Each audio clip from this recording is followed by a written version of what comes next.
இந்த ஸ்லோகம் ஸ்ரீமத் பகவத்கீதையின் 10வது அத்தியாயமான விபூதி யோகத்தின் 6வது ஸ்லோகமாக இருக்கு. இந்த ஸ்லோகத்தில் நம்ம கிருஷ்ணர் அர்ஜுனனை பார்த்து இந்த ஒரு உலகத்தில் நம்ம பூமியில் மக்கள் தோன்றிய அந்த ஒரு வரலாறை சொல்றார் நம்ம கிருஷ்ணர். அதாவது, அர்ஜுனா, ஒன்றை நன்றாக புரிந்துகொள். 14 மனுக்கள், அவளுக்கு அப்புறம் 4 முனிவர்கள், அதற்கப்புறம் 7 முனிவர்கள், 7 ரிஷிகள், அதாவது சப்த ரிஷிகள் என்று சொல்வா.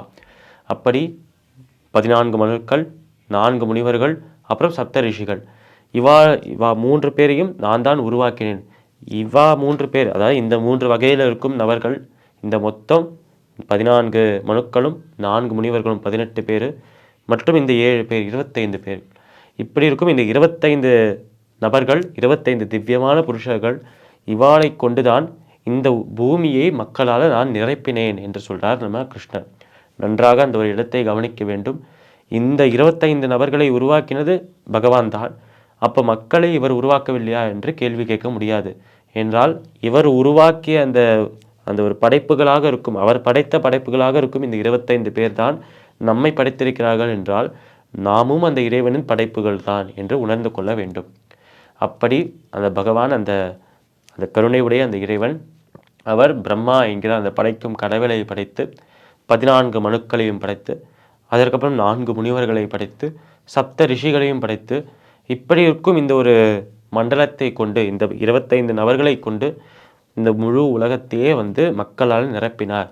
அனைவருமே எந்த ஒரு நபரை, உலகத்தில் எந்த ஒரு நபரை எடுத்துக்கொண்டாலும் அதில் இந்த நபர்கள் எல்லாருமே அந்த 25 பேரில் யாரோ ஒருத்தரின் அந்த ஒரு பின் வந்தவர்களாக, அந்த ஒரு வரிசையில் அவளோட வம்சத்தில் வந்தவர்களாக தான் இருக்க முடியும். நம்முடைய முன்னோர்களுக்கு முன்னோர்களுக்கு முன்னோர்களுக்கு முன்னோர், அப்படி அந்த முன்னோர்களை பின்தொடர்ந்து நம்ம போயிட்டே இருந்தோம் என்றால் இறுதியில் அனைத்துமே சென்று அடைவது இந்த 25 பேரில் யாரோ ஒருத்தரோடு தான். இந்த 25 பேரோட ஆரிஜின், இவாளோட துவக்கம் எங்கே இருக்குது என்று கேட்டால் அது பிரம்மாவாக இருப்பார். பிரம்மாவின் துவக்கமாக இருப்பது அந்த ஸ்ரீமன் நாராயணன், அவர்தான் அந்த இறைவனாகவும் இருக்கிறார். இப்படி இது வைஷ்ணவ அந்த நெறியில் இப்படி சொன்னாலும், சைவ நெறியில் அந்த சிவபெருமான் தான் அனைத்தையும் பஸ்மத்திலிருந்து உருவாக்கினார் என்று ஒரு வரலாறும் இருக்கு. எது எப்படி பார்த்தாலும் முக்கியமாக நமக்கு தேவையான கருத்து என்ன? இது எந்த மதத்தை எடுத்திருந்தாலும், யாரை எடுத்திருந்தாலும், எந்த ஒரு ரிலீஜனை நம்புகிறவராக இருந்தாலும் இறைவன் தான் அனைவரையும் படைத்தவர் என்பது ஒரு பொதுவான நம்பிக்கை அனைத்து மதங்களிலும்.